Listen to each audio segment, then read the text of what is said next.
Some people confuse the idea of love with the idea of feeling pleasure in someone's presence. For example, I am convinced at this point that there are particular people in my life who, when they say I love you, what they really mean is interactions with you bring me pleasure. And I know this to be true because their actions do not result in me having the experience of feeling loved. Not because I'm shutting that experience out, because I'm also familiar with that. Not because I'm so emotionally dead that I cannot experience the joy of being loved, because trust me, I'm familiar with that one too. But that their actions have never cultivated within me a sense of being held or seen or compassionately known. And I myself have experienced the difference between feeling pleasure at someone's presence and feeling driven to cultivate a sense of being held and known and seen in another person. There are a lot of people out there walking around under the belief that feeling pleasure in someone's presence is the equivalent of love. Feeling pleasure in someone's presence may be a component of love, but unless the other party is receiving a sense of love, then what you've really just got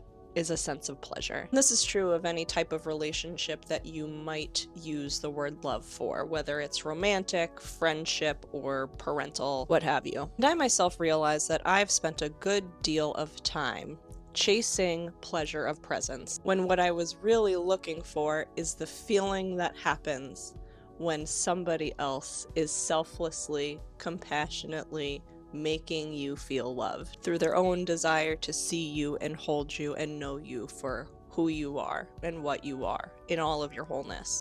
Wholeness.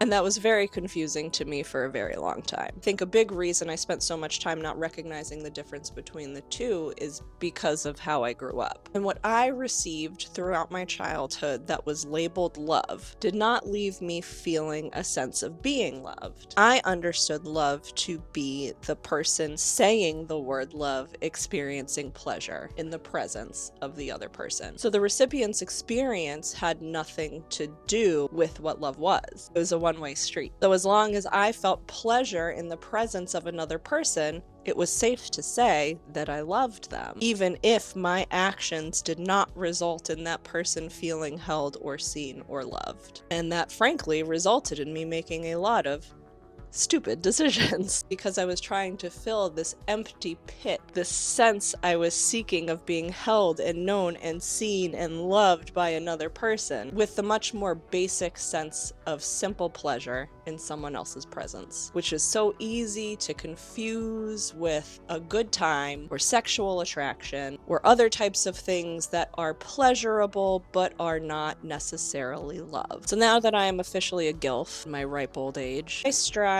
to project love over receiving pleasure. Because when you project love, when you project the knowing, the seeing, the holding of the person in front of you, and you do so sincerely, and you can see the lightness of their being when they feel seen by you. You can see through their eyes and their facial expression how their heart lights up. That brings that sense of pleasure of presence that is enjoyable, but it is also imbued with a deeper sense, something more satisfying and sustaining, that makes you realize that love is not about feeling good in the same space as another person. It's about a really special and, unfortunately in this day and age, remarkably rare type of interaction between two human beings. And in many ways, I consider myself simultaneously unfortunate but very lucky to have grown in a situation that made me learn the difference, because so many people don't know the difference. But that means that I can intentionally try to cultivate another person's sense of feeling loved and held. And I don't need them to feel pleasure of presence around me in order to feel like I matter, because my cultivation of that relational experience is enough. I don't need them to want to be around me or desire particular types of interactions with me, though they may, because the relational experience is not about how I as an individual feel or how they as an individual feel. It's about what happens when we are in interaction with each other. It is not a passive experience. It is an active cultivation, and a powerful one. It is why my office at work is always filled with a gaggle of the weirdo reject kids. As I don't know, kind of unfortunately, I am the one who makes them feel held and seen for who they are. And I might be the only one in their entire life. Because again, there are so many people out there calling pleasure of presence love and believing feeling happy in someone else's vicinity is the equivalent of loving someone. So if you were like me, walking around with that big, dark, empty pit,